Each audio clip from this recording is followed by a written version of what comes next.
Baginda Rasulullah suatu ketika menjelaskan ke sahabat bagaimana Allah itu maha penyayang. Dalam sebuah perperangan, maka orang yang kalah ditawanlah. Dalam tawanan perang itu, fa'atau sya'bi wa fihi imra'atun. Dalam tawanan perang itu ada seorang perempuan, seorang ibu. Dan ibu itu baru punya anak kecil.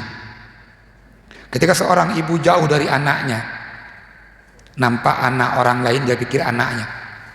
Dia datangi, dia peluk, dia ciumi. Sampai para sahabat menengok tingkah laku ibu ini. Dan sahabat mencarikan siapa anak ibu ini. Sampai ditemukan dan anaknya diantarkanlah ke ibu yang ditawan ini. Begitu ibu ini mendapatkan anaknya, dia peluk erat anak itu, dia ciumi anak itu, dia susui anak itu.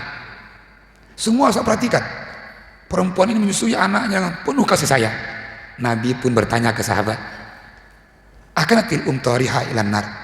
Wahai para sahabat, ibu itu yang punya anak itu, kalau seandainya ada api, apakah ibu itu mau melemparkan anaknya ke dalam api?